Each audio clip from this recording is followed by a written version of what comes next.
Marcos capítulo de número 14, versículo 32 a seguir, diz assim: Então foram a um lugar chamado Getsêmani, e ali chegados disse Jesus a seus discípulos: Assentai-vos aqui enquanto eu vou orar. E levando consigo a Pedro, Tiago e João, começou a sentir-se tomado de pavor e de angústia. E lhes disse assim: A minha alma está profundamente triste até a morte. Ficai aqui e vigiai. E adiantando-se um pouco, prostrou-se em terra e orava para que, se possível fosse, aquela hora lhe fosse poupada. E dizia assim: Abba, Pai, tudo te é possível. Passa de mim este cálice, contudo não seja o que eu quero, e sim o que tu queres. Voltando, achou-os dormindo e disse a Pedro: Simão, tu dormes? Não pudestes vigiar nenhuma hora? Vigiai e orai, para que não entreis em tentação. O espírito na verdade está pronto, mas a carne é fraca. E retirando-se de novo, orou repetindo as mesmas palavras. E voltando, achou-os outra vez dormindo, porque os seus olhos estavam pesados e não sabiam o que lhe responder. E veio pela terceira vez e disse-lhes: Ainda dormis e repousais? Basta, chegou a hora. O Filho do Homem está sendo entregue nas mãos dos pecadores. Levantai-vos, vamos, eis que o traidor se aproxima. Feche a sua Bíblia, coloque no banco, coloque na cadeira. Pegue na mão da pessoa mais bonita do seu lado. Atravesse a faixa de Gaza. Pegue na mão dele, isso, pegue na mão dela. Aperte com carinho até ele falar aleluia. Pentecostal que não faz barulho está com defeito de fabricação, não é? Vamos orar. Senhor Jesus, eu te exalto, eu te glorifico. Te exalto porque o Senhor é rei. Te glorifico porque o Senhor me deu a honra de ministrar aos seus súditos nessa noite. Te exalto, ó Deus, porque eu sei em quem tenho crido. E te glorifico porque sei que o Senhor já está atento às nossas orações esta noite. Eu não tenho sombra de dúvidas do seu mover neste lugar hoje. E eu quero agora lhe fazer dois pedidos que costumeiramente faço. O primeiro é que ao redor da Assembleia de Deus do Bom Retiro, num raio de 5 quilômetros quadrados, onde houver um demônio alojado agora, eu quero dar a esses demônios 5 segundos para desaparecerem daqui. Porque se não sumirem, serão queimados pelo poder da glória do Senhor que vai ser manifesta neste ambiente. O segundo pedido a Deus é um pedido de atrevimento espiritual. Se ainda tem o crédito no céu contigo como pregoeiro da sua palavra, abre a porta do seu palácio sobre nós agora e manda do céu para a terra uma comitiva angelical. Eu quero pelo menos 8 serafins aqui nesta igreja. A palavra serafim significa aquele que arde em fogo. Portanto, Senhor, eu quero 8 anjos de fogo aqui neste templo agora. Quero 2 aqui nesta tribuna, uma à minha esquerda, outra à minha direita. Quero 2 na entrada deste santuário e 4 seres esparramando brasas de fogo na nave da igreja. E onde houver um crente batizado com o Espírito Santo, renova ele, meu Senhor.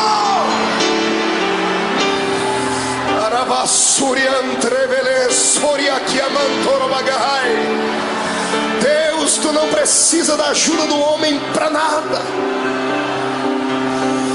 Tu és onipotente, Senhor. Então mostra a sua onipotência nesta noite. Abala os nossos corações com a sua unção.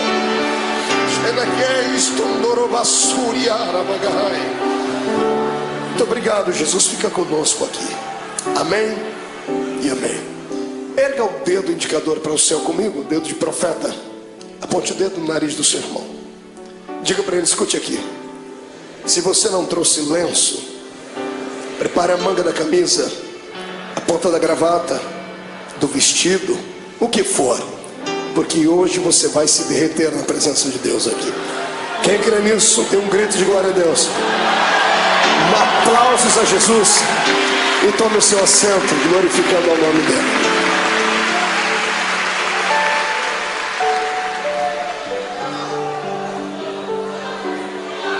Aleluia. Oh glória. Terá la suria anderei chorogaba.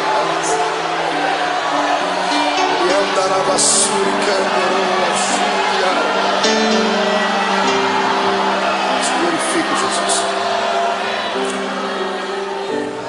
Senhoras e senhores, amada noiva do Cordeiro, quando eu abro a minha Bíblia Sagrada no Evangelho de Marcos, no capítulo 14, aqui onde lemos, diante dos momentos que antecederam a crucificação de Jesus, eu tenho uma palavra atualizada para os nossos corações.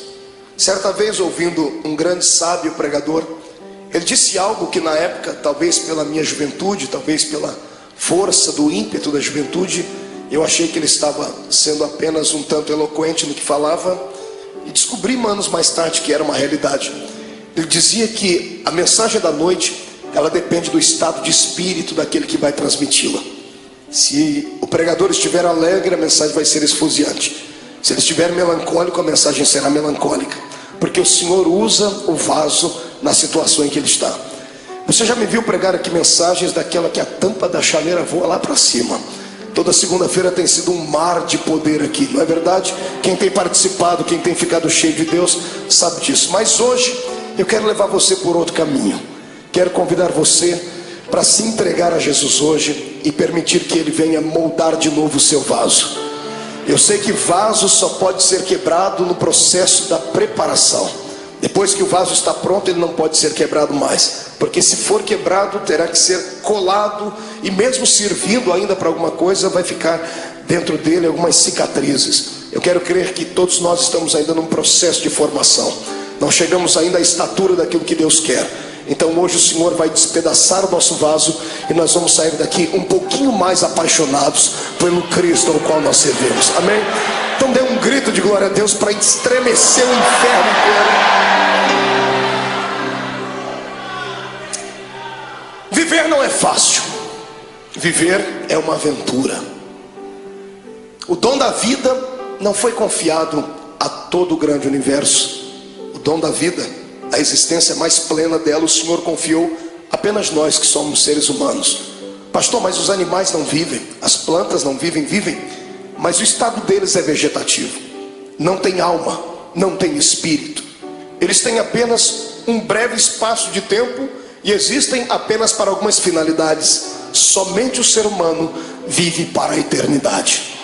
Por isso que nós somos dotados de sentimentos. O que é um sentimento? O sentimento é aquele labirinto da nossa alma que às vezes nos faz saltar, nos faz sorrir, nos faz chorar. E quem é que nunca passou pelo vale da sombra da morte? E só há um remédio que pode trazer a cura para os nossos sentimentos: é a doce presença do Espírito Santo. Porque a doença da alma, a dor dos sentimentos, da frustração, da depressão e da angústia, ela está localizada onde o médico não consegue localizar, bem na divisão da alma com o espírito.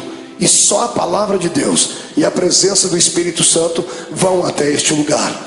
E é isso que Jesus vai fazer conosco aqui hoje. Ele vai transformar esta igreja hoje não num quartel-general, mas num grande hospital. E ele, junto com a sua equipe médica, que é composto pela Santa Trindade e os seus anjos, vão trazer o milagre para a nossa alma. Eu profetizo em nome de Jesus que o choro que durou uma noite toda terá que cessar, porque a alegria chegará e a sua alma será inundada com a presença do Senhor Jesus. Olhe para o irmão do Senhor, diga para ele: é só um momento de dor. Diga: vai passar. Quem acredita nisso, dê mais um grito de glória a Deus aí.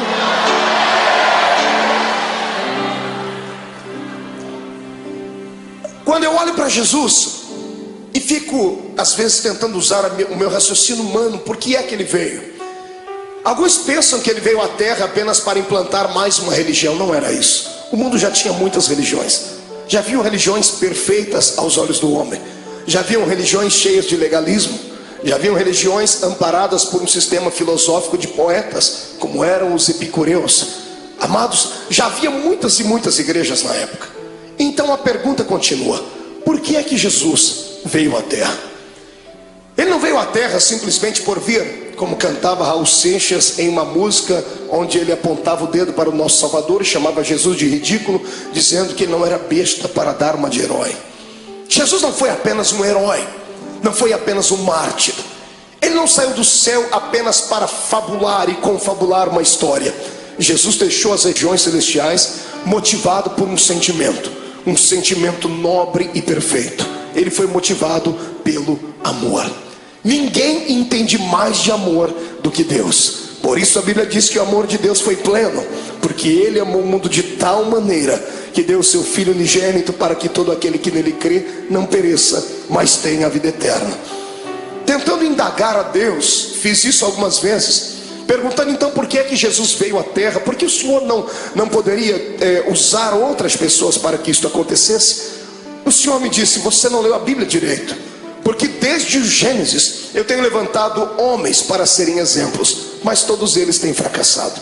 Os homens tentaram, sacerdotes tentaram, reis tentaram, profetas tentaram, mas não conseguiram vocacionar o coração do homem para servir a Deus. Era necessário um sacrifício de um animal anualmente, para que o perdão do pecado viesse sobre os seres humanos e eles não fossem condenados e não descessem à morte e estivessem aprisionados por Satanás. Desde o Gênesis até o começo do Novo Testamento, nós temos uma série de dimensões históricas onde Deus tentou confabular com o homem a sua história, ensinar a eles um pouquinho da sua graça, e os homens não pareciam entender.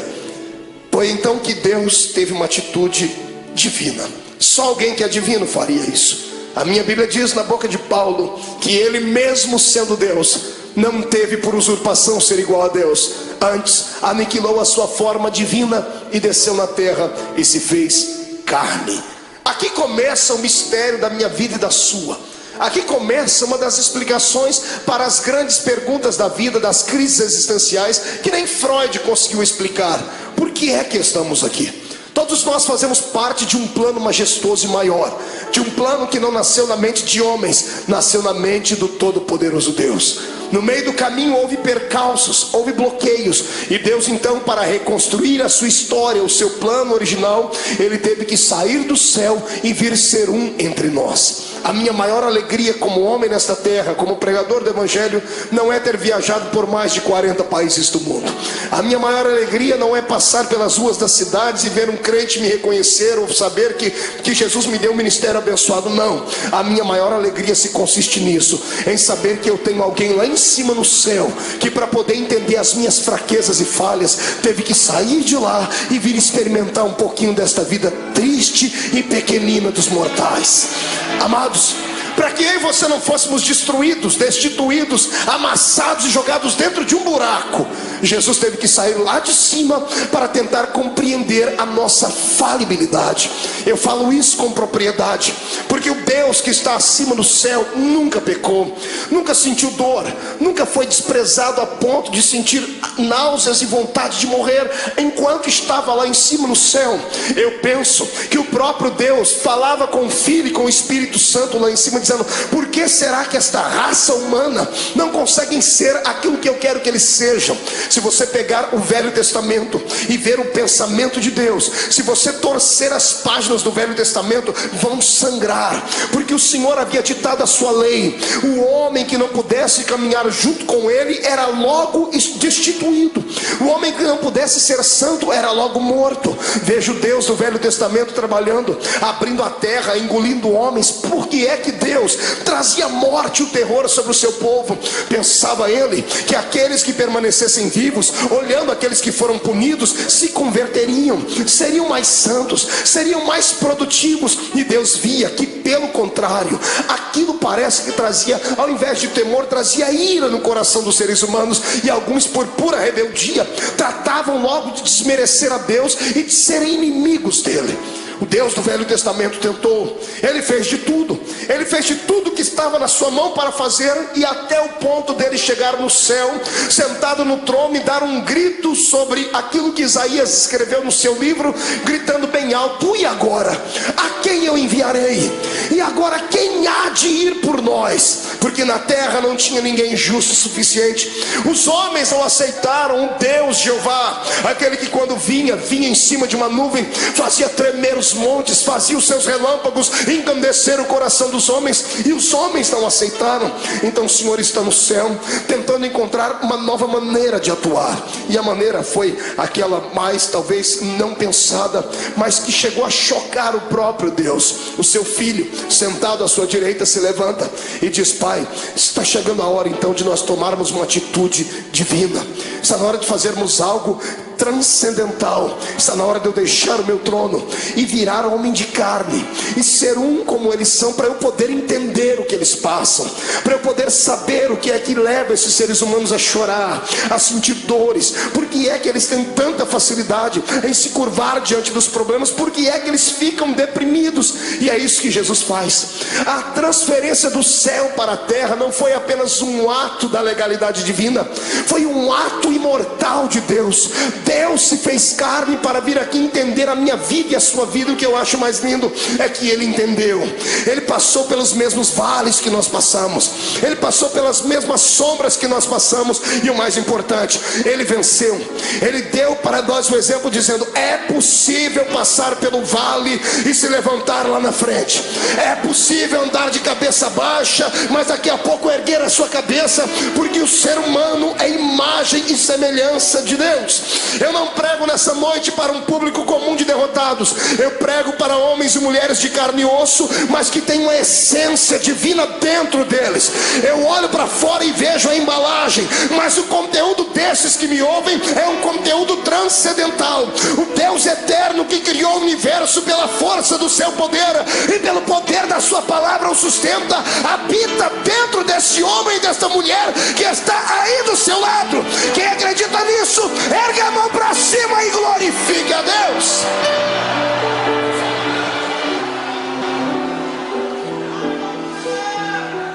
Para tentar entender por que é que a gente chora, grita, geme, sente agonia, Jesus passou pelo mesmo caminho.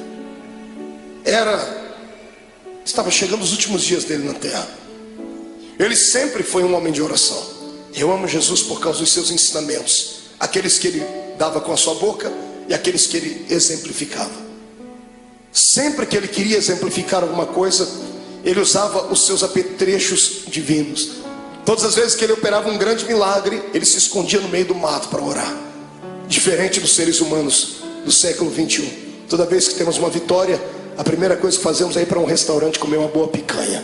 Fazemos festa, não é verdade? Fazemos uma viagem, prendemos uma ida até a beira da praia. Jesus sabia do perigo de se ter uma vitória. Toda vez que você tem uma vitória, o seu arqui-inimigo fica furioso muito mais do que antes, e ele vai preparar uma luta pior ali na frente. E se você não se preparar e não estiver com o seu espírito pronto, você pode sucumbir ali na frente. É por isso que todas as vezes que ele tinha uma vitória, ele se separava e ia para o monte orar. Nesse dia, foi um dia diferente. Jesus acordou melancólico, entristecido, porque ele não era apenas Deus, ele também era homem. Era homem sujeito às fraquezas. Quando ele se destituiu da essência da glória, ele se revestiu da nossa humanidade. E ele tinha um problema que eu e você não temos. Mesmo sendo homem, ele tinha o poder de ver o futuro, porque ele era homem, mas também era Deus. Ele tinha a sua natureza humana, mas também tinha a sua natureza divina.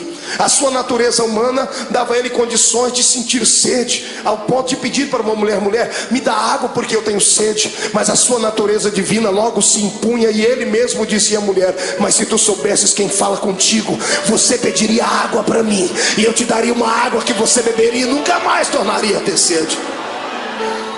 Na sua natureza humana, ele se cansou um dia na polpa do barco, dormiu e relaxou, ao ponto de Satanás se levantar e quase afundar o barco. Ele estava cansado, por isso dormiu. Mas quando se revestia da natureza divina, ele olhava para o mais miserável pecador e gritava no ouvido e no coração dele, dizendo assim: vinde a mim, vós, os que estáis cansados e oprimidos, porque eu vos aliviarei.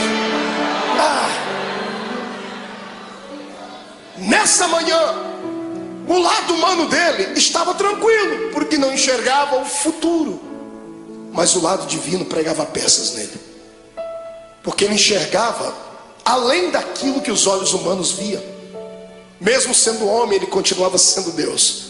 Ele tinha percepção de algumas coisas do futuro. E dessa manhã, quando ele acordou, ele sabia o que ia acontecer.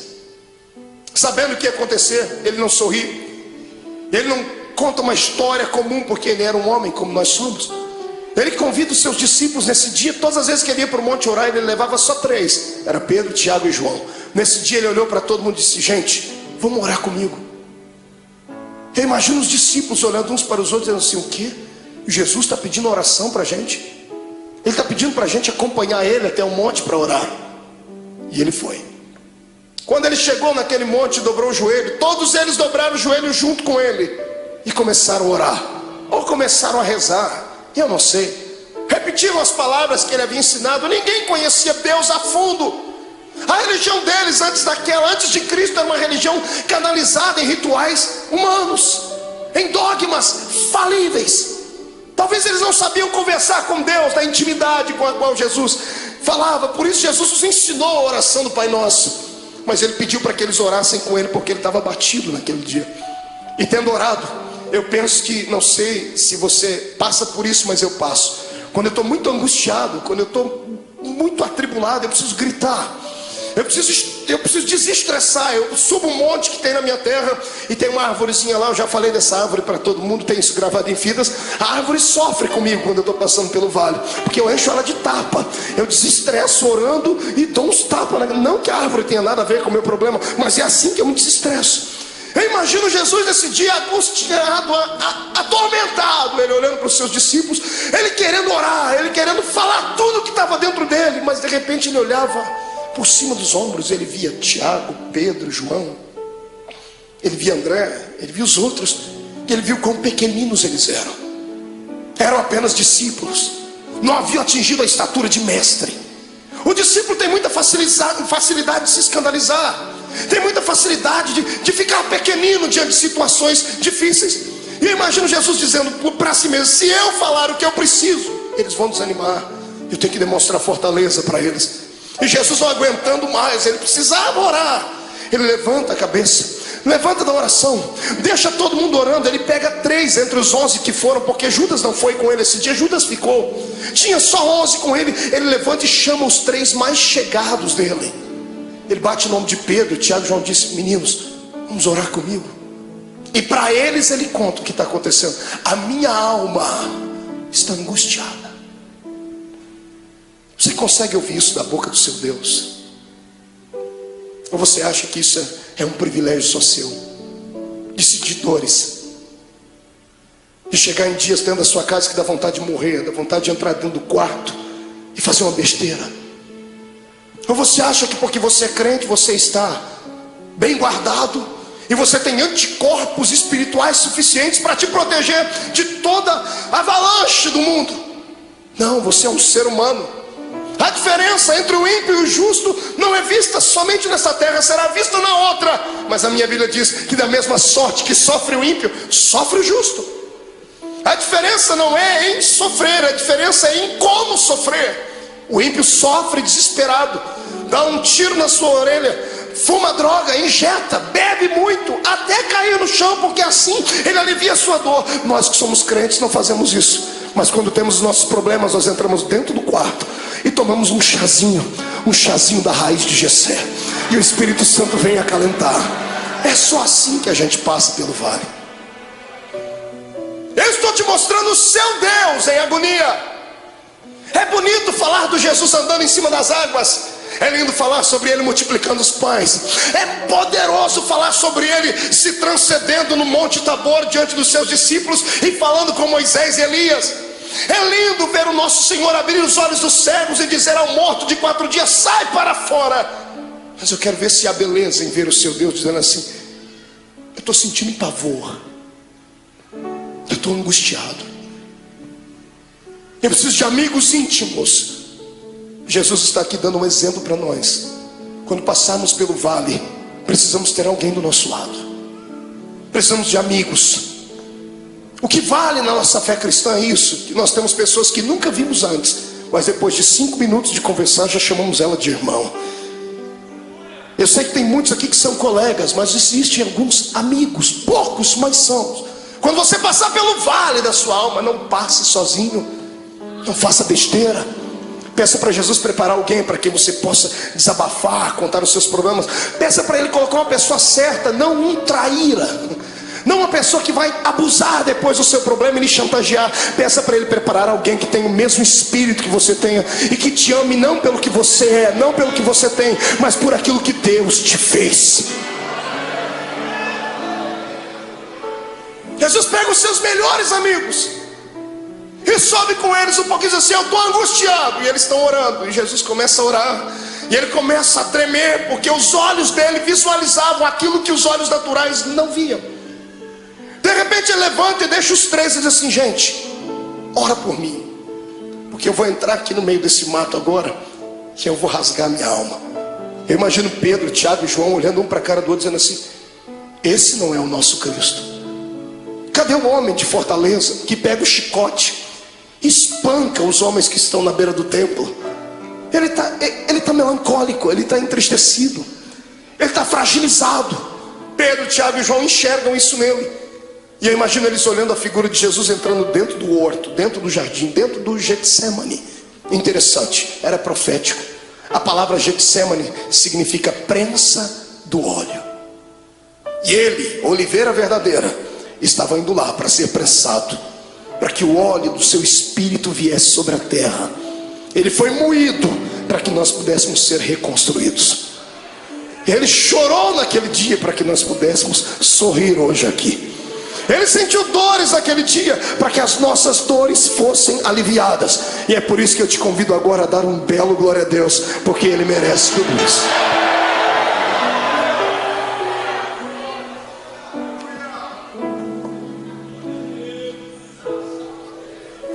Ele começa a orar. Agora que não tem mais ninguém perto dele, ele rasga a alma e diz assim: Pai, eu sei que a hora é chegada, mas o meu lado humano não está aguentando. Então eu vou fazer um pedido ao Senhor: se der, Pai, passa de mim esse cálice. Se der, risque esse momento. Se der, me priva de sentir aquilo que eu já estou vendo que vou ter que sentir. Quando Jesus ora desse jeito, é posto uma vírgula na sua oração. Se levantam dois reinos do lado dele nesse momento: o reino de Deus e o reino de Satanás. Os anjos se calam no céu, o próprio Deus está em silêncio no céu olhando. Os demônios estão fazendo figa, estão torcendo, dizendo assim: se ele não for até o fim, não tem salvação. Se ele não for até o fim, o plano está mais uma vez destruído. E Satanás está lá orando para si mesmo, pedindo para que todos os poderes das trevas viessem trazer uma nuvem negra sobre Jesus naquele dia. E quando Jesus diz: Pai, se for possível, passa de mim esse momento, esse era o lado humano. O lado divino dele sobrepõe.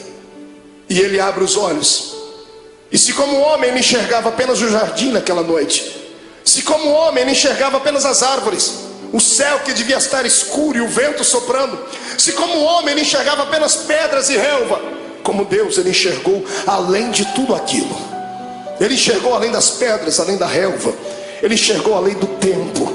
Ele enxergou além dos séculos. Ele enxergou além do espaço. E sabe o que ele viu? Você.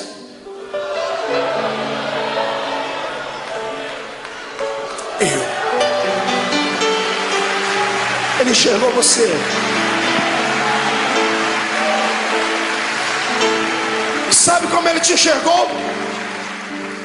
Não como um super-homem ou uma mulher maravilha, bem trajado dentro da religião, cheio de poderes, de status, não. Ele enxergou você sofrendo no seu quarto. Ele enxergou você chorando pelas ruas de São Paulo, desempregado. Ele enxergou você no momento em que as pessoas mais te atormentaram, que os seus inimigos lhe perseguiram. Ele enxergou a sua alma rasgada e você gritando e sentindo dores. E ele sabia que você não ia conseguir passar pelo jardim do Getsemane. Ele sabia que você ia tentar correr de lá. Então ele entrou no meio e disse assim: Pai, já que eles não vão dar conta de ir, eu vou no lugar deles. Ele se levanta e diz: todavia seja feita a sua vontade.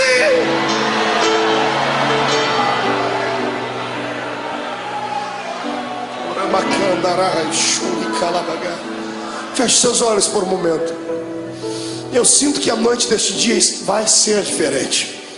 Não sou só eu que estou passando pelo vale, estou sentindo dores. O Senhor está me dizendo que tem pessoas que entraram aqui gemendo hoje. Tem pessoas que essa segunda-feira perdeu sentido para ela. O feriado não teve alegria nenhuma. Tem gente aqui dentro que sequer conseguiu dar um glória a Deus, e não é porque não queria, é porque a sua alma está mais atormentada do que tudo. Veio buscar aqui hoje, nessa noite, um escape. Tentou enxergar aqui uma luzinha no fundo do túnel. Em nome de Jesus, como profeta do Deus vivo, eu profetizo que o tempo de cantar chegou. Os espíritos de tormento, os espíritos de acusação, os espíritos que provocam o seu espírito, te deixam abatido, chegaram até a porta do templo, mas tiveram que voltar. Quando eu fiz a oração inicial, eles tiveram que recuar 5 quilômetros. E eu te dou uma palavra de Deus: eles não vão voltar. Você vai sair daqui hoje de cabeça erguida, sorridente, alegre, de paz, cheio de Deus. Vai entrar na rua da sua casa com a coroa da vitória. Você não é um derrotado, você não é mais um. Você nasceu para a vitória. Quem acredita nisso, adore ao Senhor.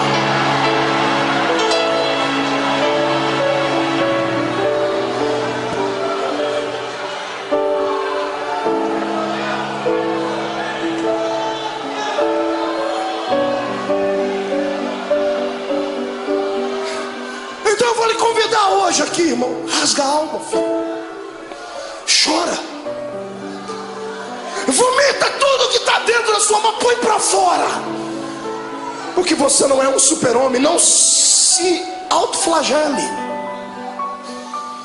Eu sei que você hoje orou como Paulo: Senhor, o que eu quero fazer sempre eu não faço, o que eu não quero eu estou sempre fazendo. Senhor, eu tenho um espinho na carne. É como se o mensageiro do diabo viesse, me esbofeteasse e me jogasse no chão. Eu quero que você ouça aquilo que Paulo ouviu. Deus se levantou do trono e não acusou ele, não apontou o dedo. Deus olhou para Jesus do lado dele, viu a mão furada, viu o sofrimento do filho e disse assim: ô Paulo, fique tranquilo. Como, Senhor? Eu estou angustiado. A minha graça te basta. Senhor, não é o suficiente, então eu vou preencher agora. O meu poder se aperfeiçoa na sua fraqueza. A matemática de Deus é diferente. E eu profetizo que aqueles que entraram fracos aqui dentro hoje, Satanás não vai ter coragem de cruzar o seu caminho por pelo menos um mês. Eu profetizo em nome de Jesus que aqueles que entraram aqui entristecidos, chorosos, estão recebendo hoje o revestimento do Espírito. Vão sair daqui armados até os dentes. Eu digo aos demônios: caiam fora da vida dos servos de Deus, porque o poder do Senhor se manifesta. Mão direita para cima. Faça um carinho nas costas do seu irmão. Diga para ele: a angústia, o pavor, a angústia e a tristeza, a angústia e o abandono são o caminho mais fácil, mais rápido de tocar o coração de Deus.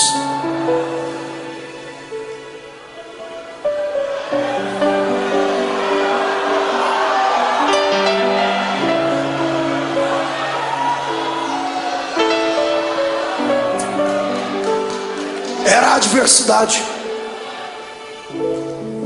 Meu sogro me ensinou uma frase que ele deve ter ouvido em algum lugar, eu já citei ela algumas vezes: que não há bem que sempre dure, e também não há mal que nunca acabe. Tudo na vida tem um ponto de equilíbrio. A vida da gente é igual às 4 estações do ano. Alguns estão sorrindo do seu lado porque estão vivendo o verão na vida deles. O sol da justiça está alto, está brilhando sobre ele, está corando a sua pele, por isso que o irmão está sorridente.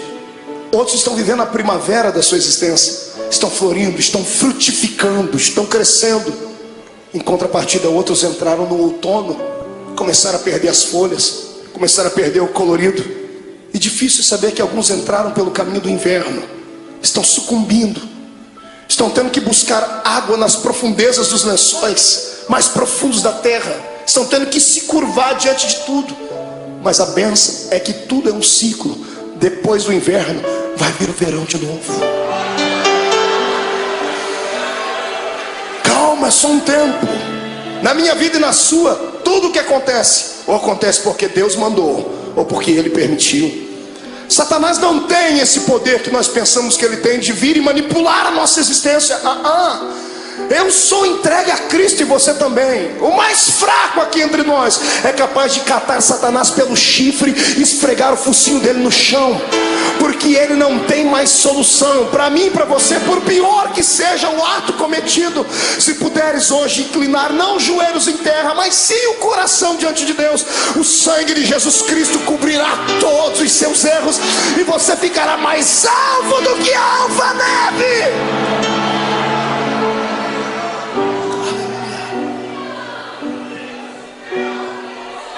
Mas escute, o que é para você passar, ninguém vai passar no seu lugar. E tem épocas da vida que a gente tem que passar sozinhos.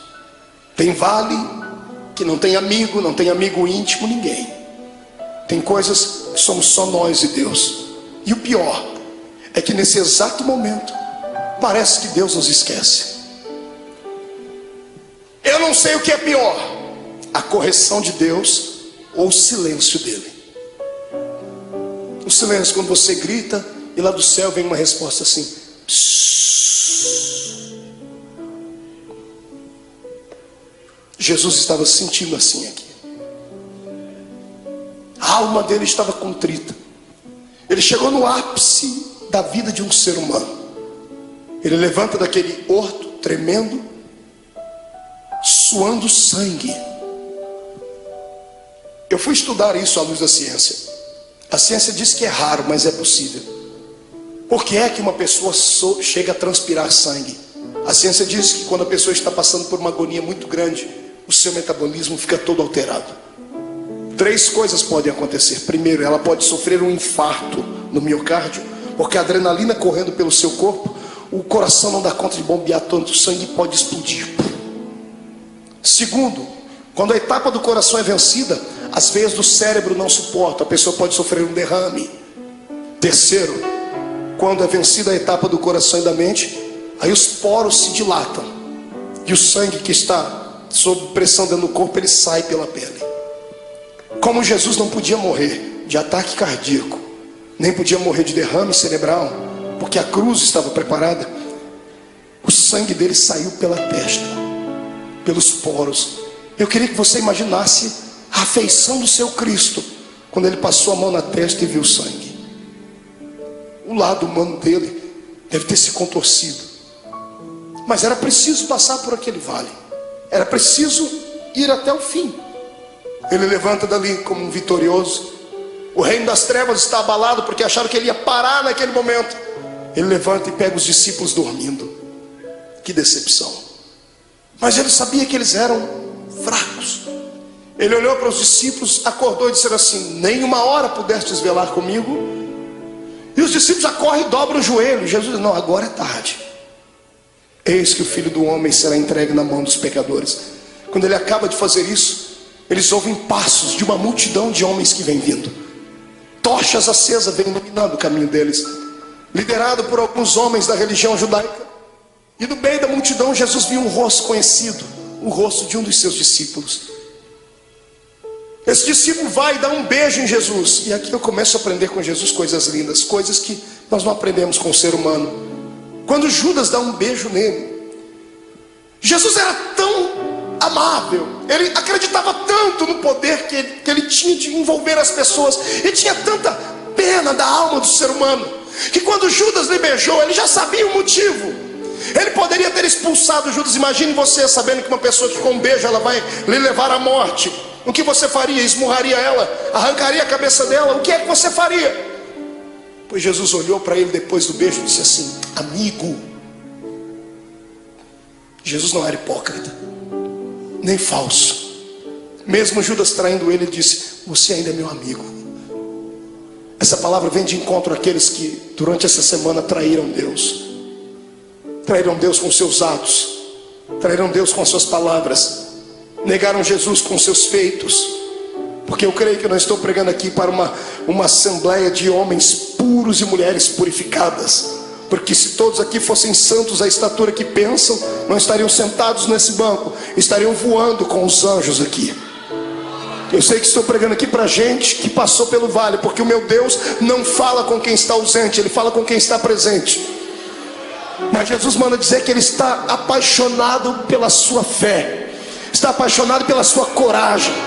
Você caiu, veio aqui se arrastando com a boca no pó, mas crendo no que está escrito, que o justo pode cair até 7 vezes, mas o Deus que ele serve, de todas elas o colocará de pé.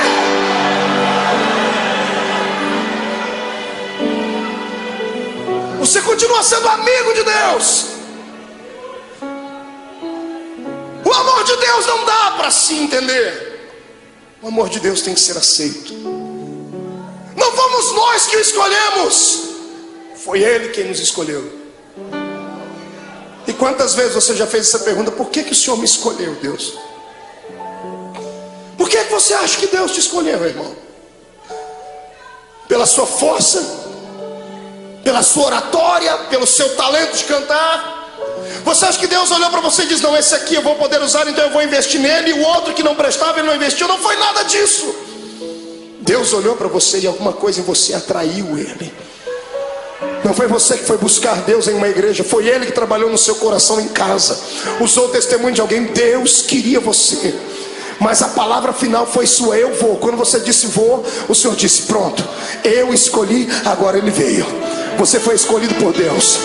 Escute, deixa eu dizer uma palavra, que isso aqui vai quebrar esse demônio que te atormenta, vai acabar com a sua depressão. Escute: nenhum ser humano pode surpreender Deus. Não há nada que você faça, não há nada que você pense, não há nada que você aconteça que você vai deixar fazer Deus ficar assim: nossa, o meu filho me espantou. Porque Deus conhece tudo. Você nunca vai surpreender Deus.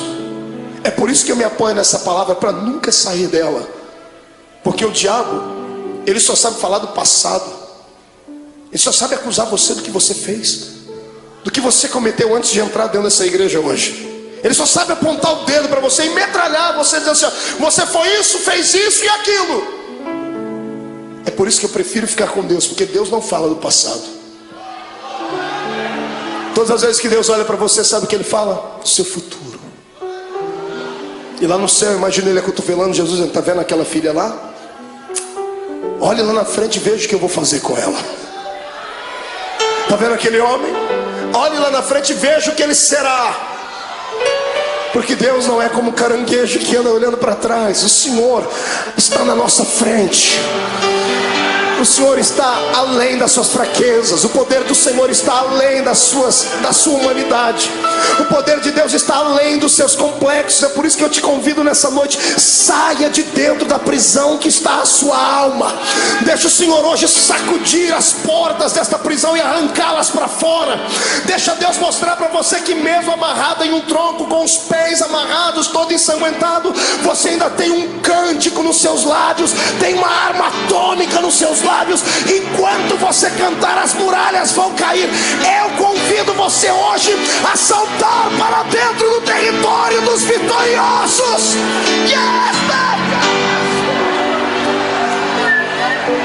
Adore o seu Deus.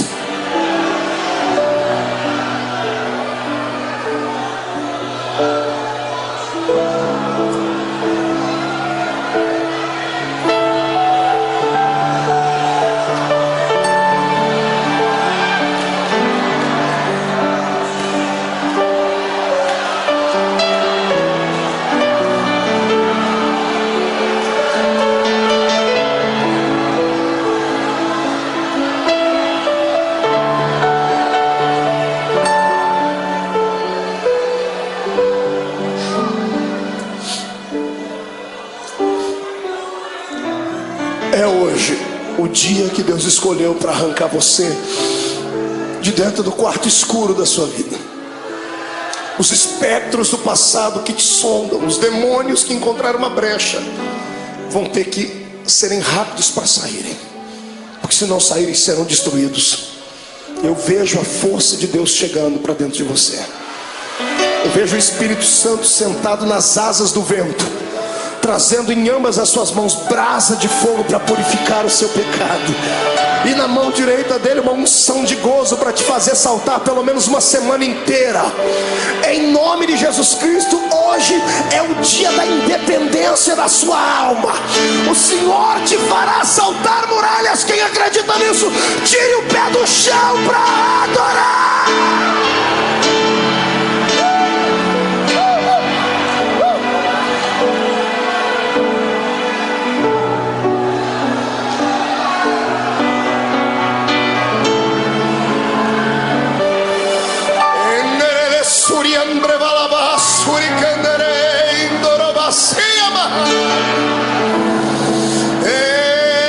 Adore a Deus, cante um hino de vitória e vem agora para perto do altar. Curve o seu coração, porque Deus de pé está. A Assembleia de Deus do Bom Retiro nessa noite será impactada aqui, porque é um Deus lá em cima que olhou para mim e olhou para ti. Venha do céu agora a sua unção e encha os meus irmãos. Receba em nome de Jesus Cristo agora.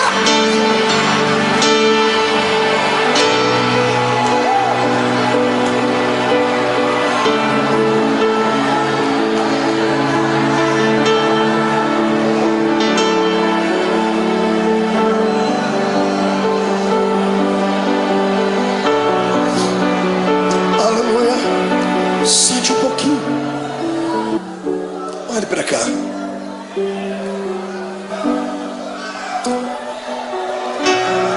Tem um santo católico.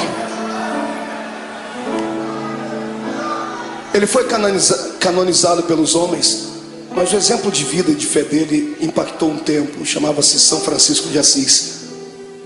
São Francisco de Assis fez uma oração, e uma frase da sua oração eu peguei para mim, para orá-la sempre que eu estou passando por problemas. Ele disse assim: Deus, dá-me forças para suportar aquilo que eu não posso mudar. Gravou ela aí? Peça isso para Deus.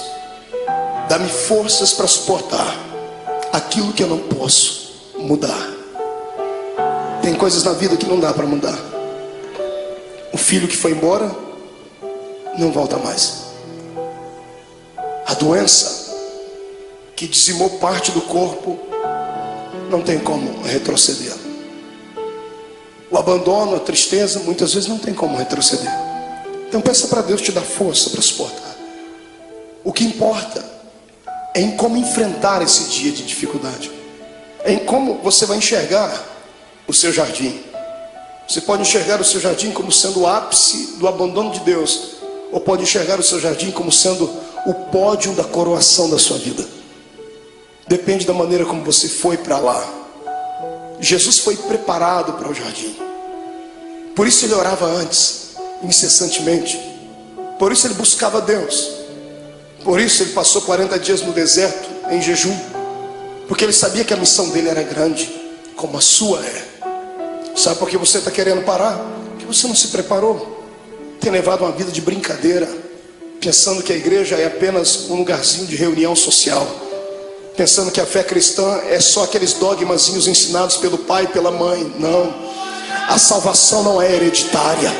A salvação é pessoal, é uma experiência com Deus. Busque a sua experiência nessa noite. O Senhor transmutará esse coração de pedra num coração de carne, trará alegria para dentro da sua vida, e você vai ter força para viver. Lá está ele. Olha o seu Jesus sendo preso. Quando os homens vêm prender ele, ele tinha passado uma noite de oração. Às vezes eu tenho pena, entre aspas, dos demônios, porque eles vêm atormentar quando a gente está fraco na carne, mas o espírito está forte. Os homens chegam e Jesus pergunta para eles: a quem buscais? E eles dizem: a Jesus. Naquele momento ele não falou como um homem, ele falou como o Deus lá do Êxodo. Ele olhou para eles assim: eu sou.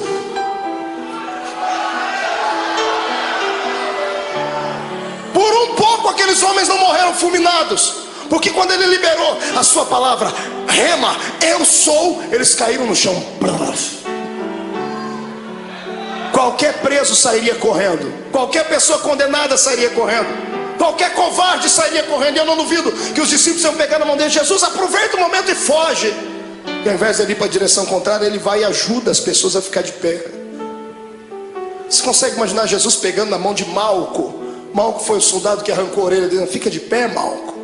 Jesus olhando para o Judas: Judas, filho, fica de pé. Imagina ele falando: I'm sorry, desculpe. Em vez de falar como homem, eu falei como Deus. Foi só um momento. Eu estou aqui, pode me prender.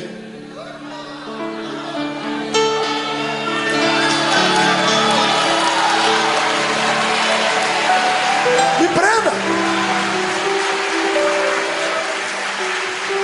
Eu imagino que os próprios soldados que foram prender Jesus se assustaram. O quê? Me prenda. Eu estou preparado. O que eu estou fazendo agora vai trazer uma mudança no planeta Terra. O momento de sofrimento agora trará algo na eternidade jamais visto, nunca visto. Se o grão de trigo não morrer, ele vai viver para sempre na solidão. Mas quando ele morre, ele gera outros. Precisam de um cordeiro? Eis-me aqui, vamos lá. Eles podem não amar-me suficiente, podem não ter orado comigo à noite, podem ter me negado, podem ter me vendido, mas eu os amo. Aleluia. O amor de Deus é o amor ágape. Você já conhece isso, é cartilha dos crentes. Amor eros, amor filos e o amor ágape. Amor eros é de homem para uma mulher. O amor filos é de mãe para filho, filho para pai. O amor ágape é o amor de Deus. É o amor puro. É o amor que se ama sem esperar nada em troca. É o amor que Paulo falou lá na sua epístola aos Coríntios 13. É o amor que tudo suporta. É por isso que Jesus está te segurando. Aleluia. Eu dizia a um amigo hoje que eu descobri depois de muito tempo por que é que o ser humano não deve pecar. O ser humano não deve pecar simplesmente porque existem leis na Bíblia dizendo que ele não deve pecar. Deus não odeia você porque você peca. Deus não quer te destruir quando você erra, não é isso. É que Deus é Pai.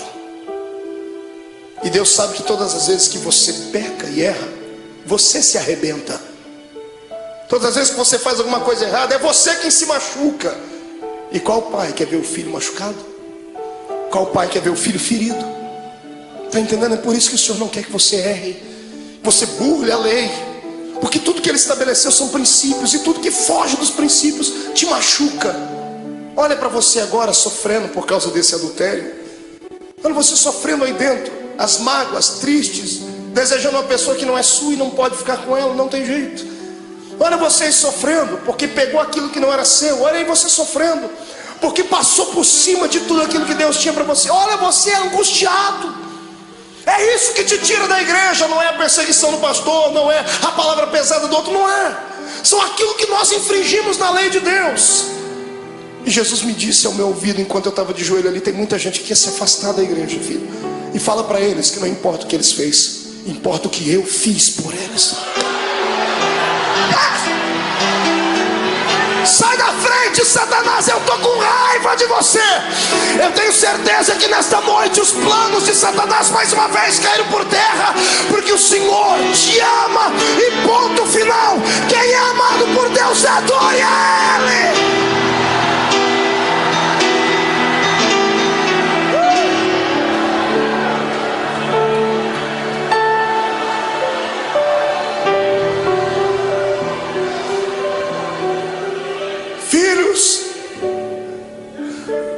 A rejeição, a cruz, a agonia, vocês não vão suportar, eu suporto por vocês. E levaram ele como um preso comum. Fizeram do meu Jesus uma peteca. Caifás, Anás, Pilatos, Herodes, Pilatos, ninguém achava nada de errado nele. Ele tinha palavras para incriminar os homens, mas ele se calou e não se defendia. Pilatos fica estarrecido, diz assim: que homem é esse? Pilatos queria soltar Jesus. Mas o ego dele era muito massageado pelos judeus. Ele não queria perder a postura de um grande. Então, para alegrar o coração dos judeus, ele pensava que isso iria aplacar a ira deles. Ele manda chicotear Jesus. E pegam o meu Jesus, o seu Jesus, levam ele numa noite fria para um lugar, numa praça, amarram as mãos dele em uma estaca, deixam ele seminu. Aquilo era já motivo para matá-lo, porque todo judeu tinha vergonha de mostrar o seu corpo. Estava sendo humilhado, até que ele começou a ser flagelado. Azorrague era o nome da arma com a qual bateram em Jesus. 12 tiras de couro, na ponta de cada tira um osso de carneiro quebrado ou limalha de ferro. Cada vez que o carrasco batia nas costas do meu Jesus, 12 buracos ficavam nas costas dele. Paulo disse: assim como meu mestre, eu tomei uma quarentena de açoites menos uma. Foram 39 chicotadas daquela, mais de 460 cortes nas costas. O corpo não aguenta. Depois da 10ª chicotada, ele já estava pendurado. Ele poderia ter gritado, ele poderia ter aliviado um pouquinho da dor, porque quando gritamos, por um momento, há um bloqueio no cérebro e a dor passa instantâneo, por momentos, mas passa. Se ele gritasse, ele teria sentido menos dor, mas ele não gritou. Ele aguentou calado, porque sabia que você não ia aguentar. Sabia que eu não ia aguentar. Eu também, irmão, eu também. Eu também.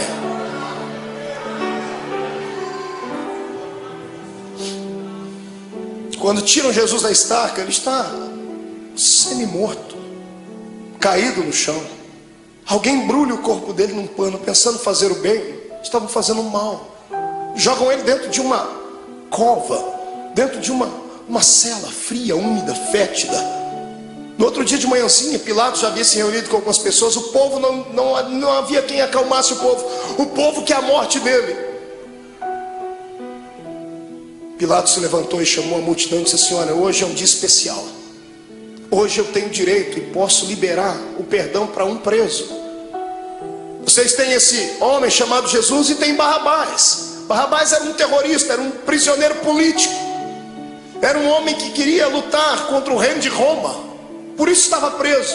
Um homem zarrão, de quase 1,90 m, diz a história. E quando colocaram Barrabás e pegaram o nosso Jesus todo machucado demais, ele não jantou na noite, não tomou café de manhã. Ele estava fragilizado, com o corpo tremendo, perdeu muito sangue na noite. As pessoas olham para os dois e, pagos por dinheiro, gritam: solte Barrabás.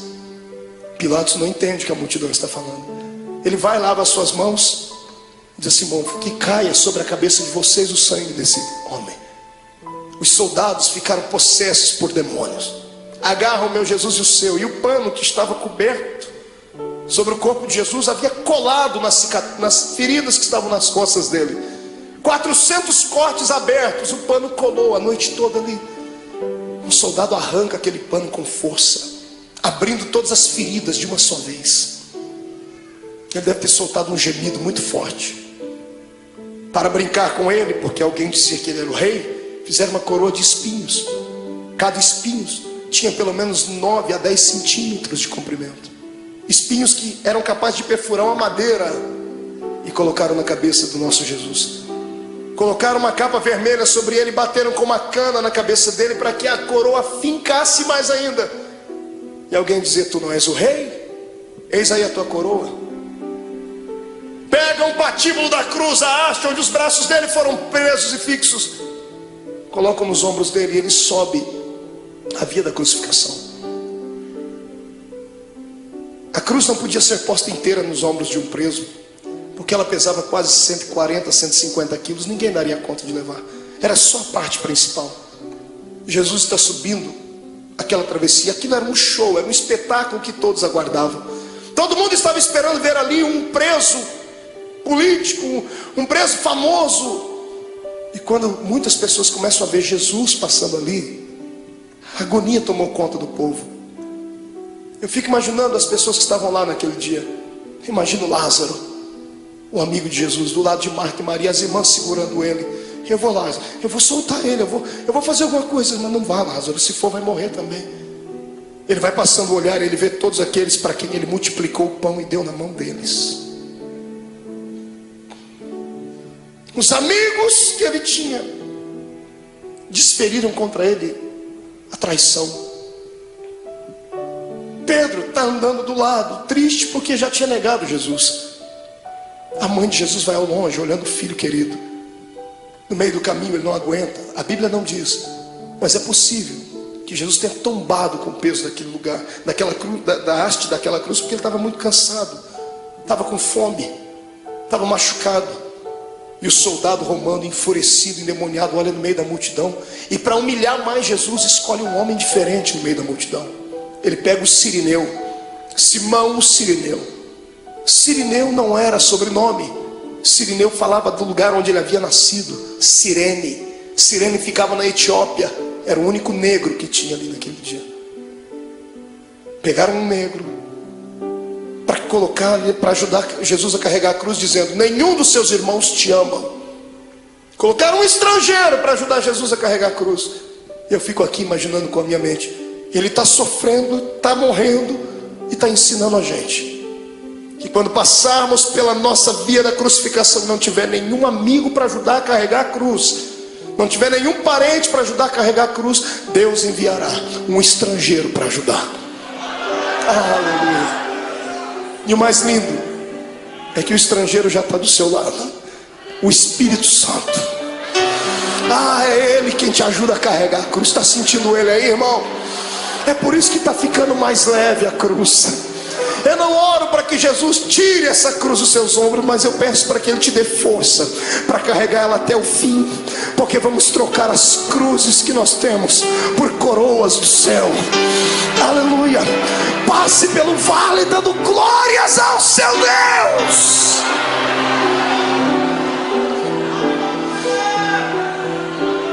Sobe comigo. Vem no Gólgota comigo. Ele está subindo, a multidão está indo atrás, os soldados estão gritando. Quando chegam lá em cima no Gólgota, tiram a haste que estava sobre os ombros de Jesus e pegam a haste maior e pregam lá. Então sim, uma cruz. Pegam Jesus e vão crucificá-lo. A história diz que a cruz era feita 5 dias antes da crucificação. Era feita sob medida. Por quê? Por causa do tamanho e o peso do preso. Era feita sob medida porque antes de pregarem o preso já havia um lugar próprio para cravar o prego. Já fazia um buraco na cruz para que facilitasse a entrada do prego. Então quando vão pregar o nosso Jesus, problema, a cruz não era dele, era sua, era minha, era do infeliz, do Barrabás. E os pecados de Barrabás, os meus e os seus, eram muito maiores do que tudo já imaginado. Os pecados da humanidade inteira. Quando pregam a primeira mão, facilitou a entrada do prego. Quando vão pregar a segunda, não dá, porque o braço dele era menor. Então eles esticam Jesus. O salmista disse que esticaram o nosso mestre ao ponto de quase desconjuntar os ossos. Os ossos não podiam ser quebrados, mas desconjuntados. Quando esticam Jesus, ele sente dores inimagináveis. Pregam a mão dele, o suplício maior vem na sequência, porque a mão ainda tem muita carne. Como é que se prega o pé? Não pregaram 2 pés de uma vez porque não tinha prego que suportasse. Pregaram primeiro o primeiro pé. Pregos de 17 centímetros, golpe desferido em cima do osso ou entre as juntas dos pés. Quando o primeiro prego entra e crava o pé do meu Jesus naquela cruz, ele deve ter se contorcido, um desejo de gritar, mas era tudo que Satanás queria ouvir, fraqueza. E ele engolia seco, porque por dentro ele dizia para si mesmo: já vai acabar, não vai demorar muito, eles não vão suportar isso, então eu suporto por eles. Pegam o segundo pé e outro prego, pregam o segundo pé em cima do primeiro. Então temos 2 pregos segurando os pés dele na cruz. Quando os soldados levantam a cruz, o buraco no Gólgota está feito. Levantam a cruz e era um preso. Você já viu algum policial tratar bem um preso? Abrir a porta do camburão e dizer assim: entra por favor, querido. Ninguém disse: olha, vamos colocar a cruz com cuidado. Quando eles levantam a cruz e soltam dentro daquele buraco, soltam com todo o peso do corpo dele. Quando a cruz bate dentro do buraco do Gólgota, o corpo de Jesus pende para frente. Ele fica preso pelos pregos das mãos e dos pés, e o corpo pende para frente. Os seus ossos comprimem o seu pulmão e ele não consegue respirar. Ele sabia mais do que ninguém que carne sufocada, Deus não aceitava o sacrifício dela. Então ele arruma força onde não tem, ele segura nos pregos, ele firma os pés e traz o corpo para trás, num esforço quase que sobre-humano, sentindo dores que você jamais sonhou. E quando ele encosta na cruz, ele respira um pouquinho só aliviado.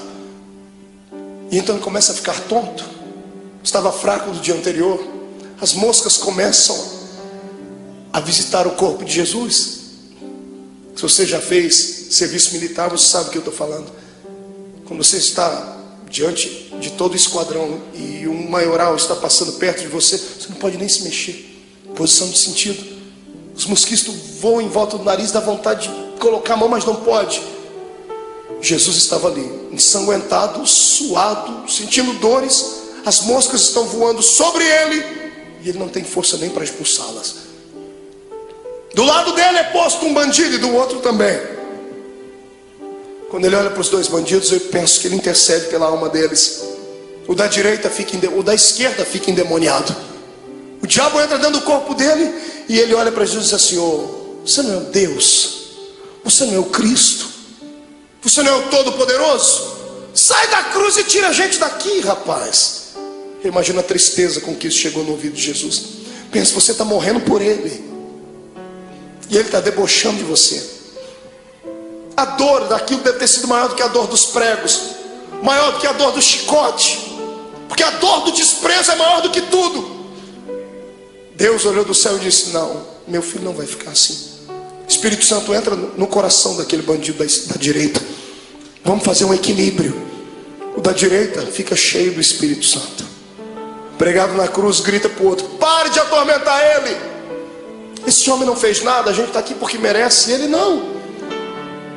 O da direita estica o pescoço, porque Pilatos deu um presente para Jesus. Mandou colocar uma insígnia em cima da cruz: Rei dos Judeus.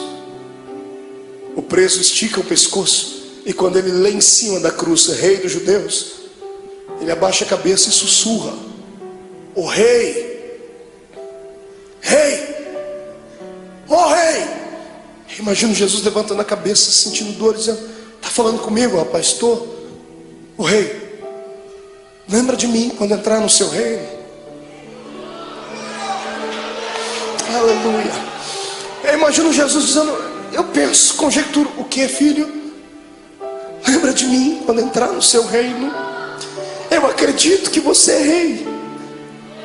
Lembra de mim. Eu imagino Jesus dando um sorriso no meio do sangue, no meio da dor, e dizendo para si mesmo: valeu. Pelo menos um acreditou. Jesus olha para ele, antes dele desfalecer, e diz: moço, ainda hoje você vai cortar as faixas, vamos inaugurar o paraíso juntos. Eu e você, ainda hoje estarás comigo no paraíso.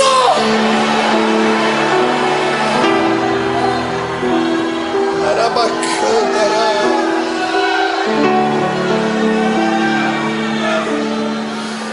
Incline a sua cabeça. Derramado em meu coração, não sei como agradecer-te o que tu tens feito a mim. Eu só posso dar-te agora a minha canção. Quem pode cantar comigo?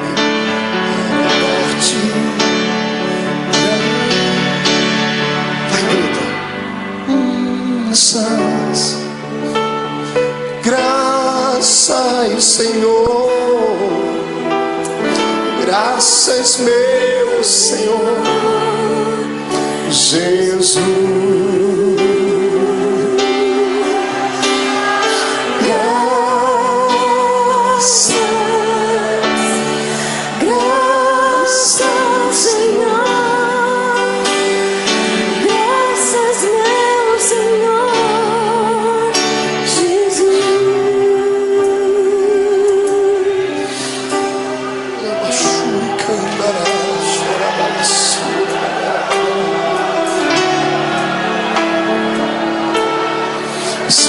Diante do seu Deus, crente. Até você que não gosta de dar glória a Deus não pode ficar em silêncio agora. Até você que não gosta de dar barulhos tem que gritar agora.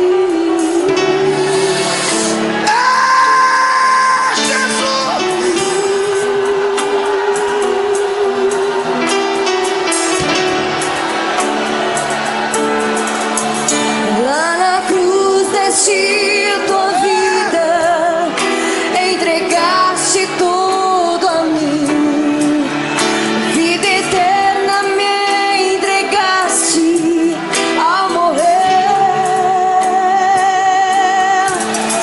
Por teu sangue tenho entrada junto ao trono celestial.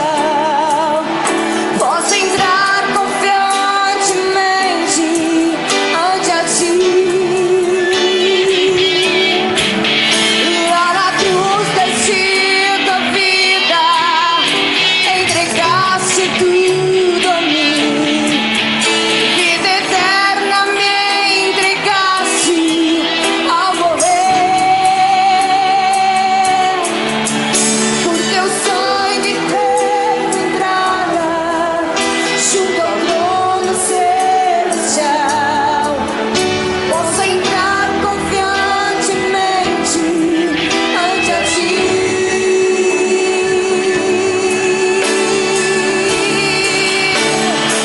Para dar-te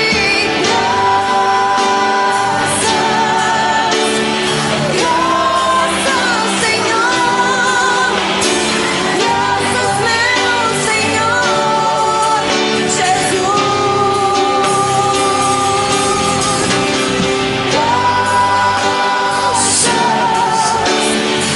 Graças, Senhor, Graças, meu Senhor Jesus. Calamantro Balabassura, Irei Shuriandarabagai. Todo crente batizado com o Espírito Santo seja renovado. Todo crente que está envolvido pelo poder do sangue de Jesus Cristo seja renovado. Quem nunca orou em línguas, que seja batizado agora. Que este lugar comece a flamejar.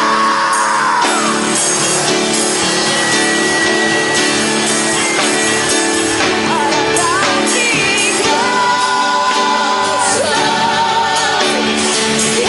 graças, Senhor, graças, meu Senhor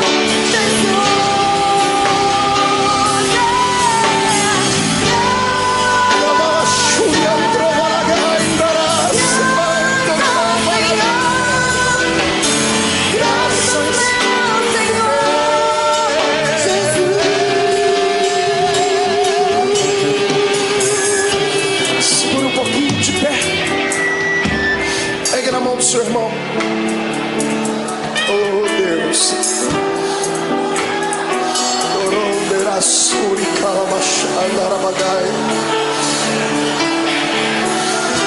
Eu sinto o poder do sangue de Jesus aqui. O Senhor está perdoando pecados nessa noite. Aleluia! Sai da frente, Satanás! Estamos em guerra!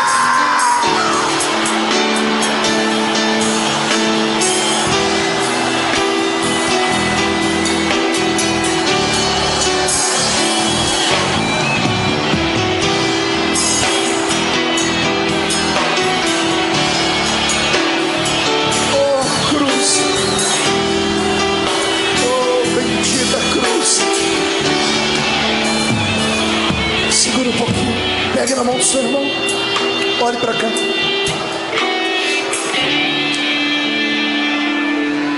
A agonia dele continuava.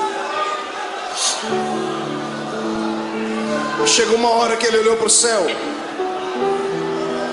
Como homem, ele enxergava só as nuvens, o sol. Mas de repente, como Deus, ele olha para o céu e ele não vê nuvens. Ele olha para o céu e não vê pássaros. Ele vê o trono, Rubens. Quando ele vê o trono, ele vê o pai dele. Só que o pai dele está de costa. O pai virou as costas para ele. E no momento de dor, de muita agonia, ele disse: "Ô pai, por que tu me abandonou?" Quantas vezes você já falou isso, crente? Deus entende quando você diz isso, porque Jesus passou por isso. Não é que Deus estivesse feliz com o sofrimento do filho. Se Deus continuasse olhando, ele ia arrancar Jesus daquela cruz, Joel. E se ele arrancasse Jesus da cruz antes dele morrer, Deus ficaria derrotado. Deus poderia ter destruído a terra,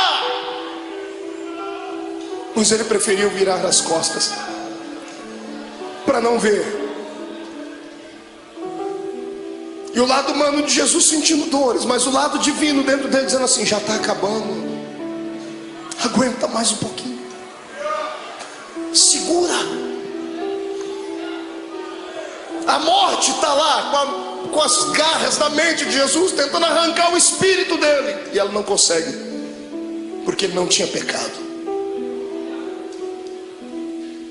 A morte estava inofensiva. Ela era acostumada a carregar para dentro do inferno pecadores. Mas como arrancar da terra um homem que nunca pecou? Eu imagino a morte dizendo: desse eu não dou conta. Eu imagino Jesus levantando o rosto para cima e dizendo assim: eu vou te ajudar, a morte. Onde está o teu aguilhão, a morte? Onde está o teu poder que não consegue levar um homem fragilizado uma noite inteira? Eu te ajudo. Quem diz que a morte matou Jesus não sabe da verdade. A morte não matou Jesus, foi Jesus que se entregou para ela. Você é muito fraca, morte, então eu vou te ajudar. Eu me rendo, eu entrego meu espírito, consumado está.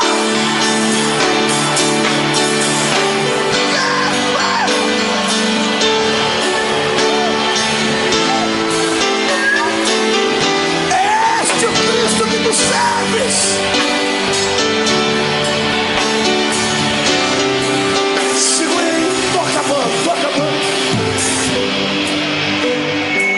Escute.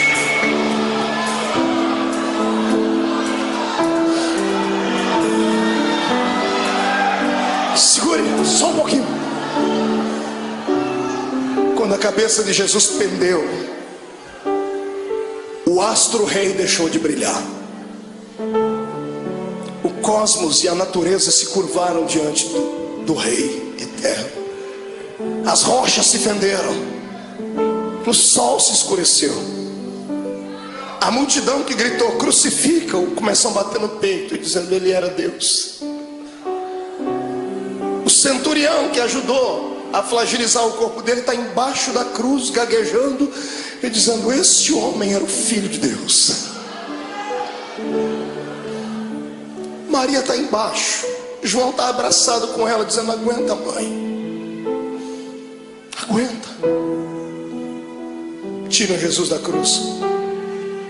Ele morreu primeiro do que os bandidos. E um dia eu orei a Deus, Deus me revelou por quê. Por que Jesus morreu antes dos bandidos, irmão? Será que Jesus era tão fraco assim? Porque os outros bandidos também foram flagelizados. Por que Jesus morreu primeiro? Eu perguntei a ele um dia, e o que ele me respondeu: é só crente cheio do Espírito Santo para entender. Jesus nunca gostou da morte. E todo morto que cruzou o caminho dele ressuscitou. Todo. Ele chegou a parar velório, cortejo fúnebre, Jesus nunca gostou da morte porque ele era Deus. Ele sabia que o homem não foi feito para morrer. Toda vez que a morte cruzou o caminho dele, ele parou ela. Nesse dia, para não ver os dois morrerem antes, ele falou: eu vou morrer primeiro, porque se eles morrerem eu vou ter que ressuscitar eles aqui. Perto de mim ninguém fica morto. Aleluia.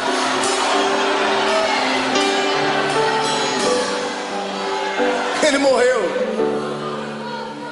a carcaça. Quem morreu foi Jesus, o homem. Mas o Cristo que estava dentro dele não podia morrer, porque Deus é eterno.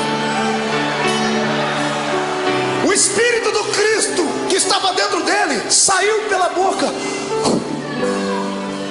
Quando o homem expira, seu espírito sai. Interessante é que ao invés de Jesus sair dali e ir até o céu, a Bíblia diz que ele foi às regiões mais baixas. Ele foi num lugar muito interessante que poucos crentes conhecem, pouca gente prega. A Bíblia diz que ele foi buscar um cativeiro. Já leu sobre isso na Bíblia? Quando Jesus morreu, ele passou 3 dias morto ali, o corpo, porque o espírito dele foi fazer uma pregação interessante. Ele foi a um lugar onde estavam todos os santos que haviam morrido antes dele, porque ninguém ia para o paraíso, iam todo mundo para o seio de Abraão. E Jesus foi lá e se revelou: eu sou. Eu imagino ele, que já estava com a chave da morte e do inferno na mão, indo lá, abrindo as portas das cadeias. Abrindo a porta, lá dentro tem alguém sentado assim: sai para fora, Daniel. Mas Senhor, quem és tu? Eu sou aquele que fecha a boca do leão.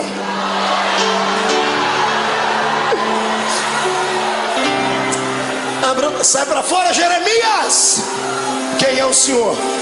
Eu sou o oleiro e você continua sendo vaso. Vai na porta. Sai para fora, Ezequiel. Quem és tu, Senhor? Esqueceu de mim? Eu sou aquele que mediu as águas para que você entrasse nelas. Águas de vida, águas que purificam, sou eu. Jesus vai na cela de um homem chamado Manoá. Quando ele abre a porta: sai para fora, Manoá. Senhor, quem és tu, Manoá? Você perguntou o meu nome quando eu fui anunciar o seu filho. Eu sou o maravilhoso, Manoá. Sou eu. Sai para fora, Davi. Quem és tu, Senhor? Eu sou o bom pastor que dá a vida pelas suas ovelhas. Sai para fora. Sai para fora, Ananias, Misael e Azarias. Senhor, quem és tu? Eu sou o 4º homem da fornalha de fogo. Sai para fora.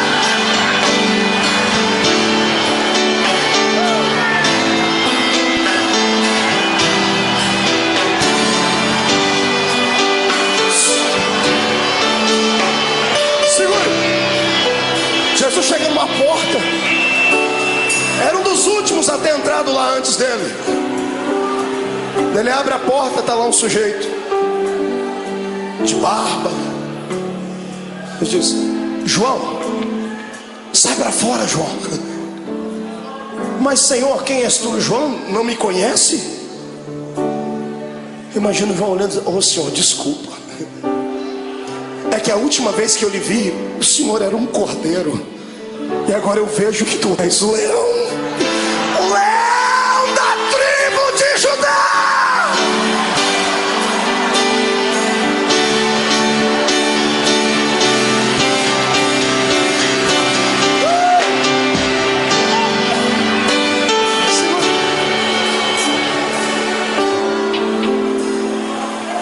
Momentos antes disso acontecer, Jesus fez uma visitinha lá na casa do diabo.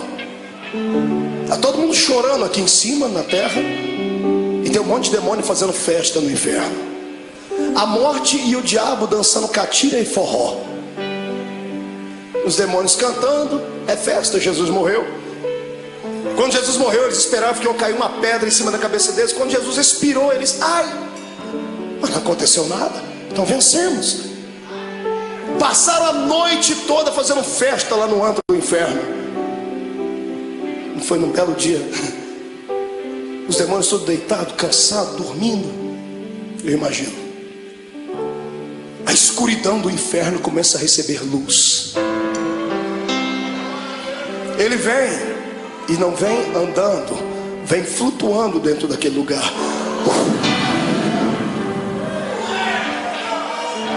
Quando a presença, a luz e o calor dele vai passando, demônios começam a gritar: ai, está queimando, é o sol. E alguém grita: é, mas é outro sol, é o sol da justiça que está entrando.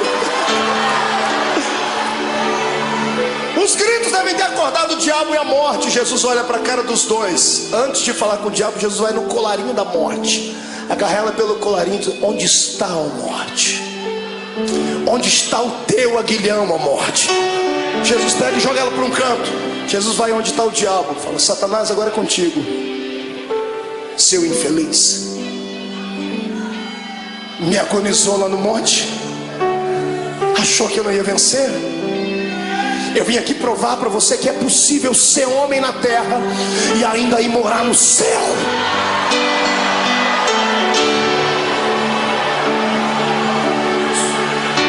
Eu imagino o diabo com as duas mãos aqui, ó. Imagina Jesus: o que você está fazendo, ô cão? Não, é que aquela historinha lá de Gênesis 3:15, né? A semente da mulher vai esmagar a minha cabeça. Imagina Jesus dizendo: não, fica tranquilo, eu poderia fazer isso agora, mas não vou fazer. Não, o senhor é bonzinho, obrigado. Sou bonzinho? Me dê a chave da morte do inferno aqui. E Jesus vai saindo, eu imagino. E o diabo: mas e a cabeça e o pé, como é que fica? Calma, eu vou dar uma trégua por alguns momentos, porque mesmo eu podendo esmagar a sua cabeça, eu não vou fazer isso agora, porque eu seria egoísta. Eu vou repartir isso com muita gente ainda. Eu imagino Jesus apontando o dedo dele: fica assim por enquanto, mas em breve, o Deus de paz esmagará Satanás embaixo dos nossos pés.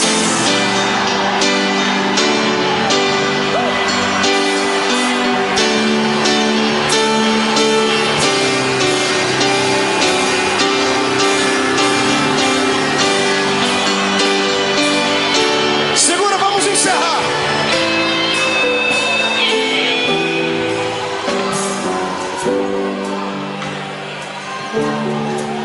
Três dias depois, umas mulheres chorosas chegam na tumba de Jesus, levam perfume para embalsamar o corpo dele. Está todo mundo chorando pelos cantos.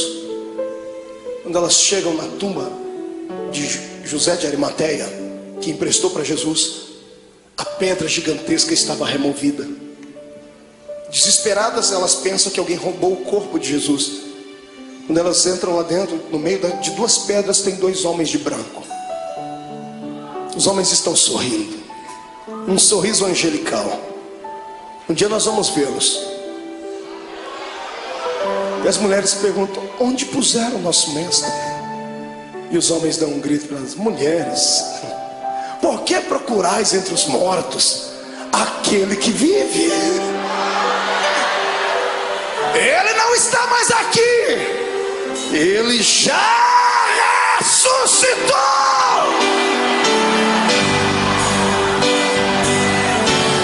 Vou te dar um conselho: passe a quinta-feira da angústia, chegue na sexta-feira da crucificação e não se entrega. Se segura, porque o domingo da ressurreição vai chegar.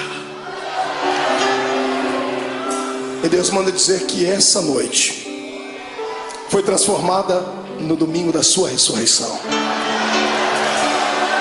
Eu quero saber onde estão aqueles que estão passando por uma sexta-feira de dor, estão passando pelo vale, estão sofrendo, sentindo angústias, estão com vontade de deixar tudo, não aguentam mais as perseguições, não aguentam mais passar pelo vale da sombra da morte, e querem que o domingo da ressurreição chegue logo. Vem, irmão, vem aqui à frente, vem correndo que eu vou orar por você. Vem, você não está sozinho.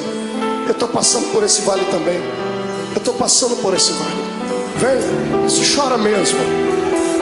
Derrama as últimas lágrimas. Viver é assim. Hoje a gente perde, mas amanhã a gente ganha. Hoje a gente está embaixo, mas amanhã vamos estar por cima. Hoje foi despedido, mas o Senhor vai abrir uma porta de emprego amanhã. O coração está apertado porque está sozinha, está sozinho. Foi traído, foi abandonado. Calma, o Senhor tem bênção para lhe dar. Ele já preparou, mas ou Ele vai trazer de volta o que foi. E se aquele não prestar mais, Ele vai preparar outro. Ninguém perde com Deus. Ele só pede para você ter paciência. Segura um pouquinho. Grite, mas não murmure. Se jogue no chão, mas não perca a fé. Porque em nome de Jesus Cristo, o domingo da ressurreição está chegando. Diga comigo, em nome de Jesus.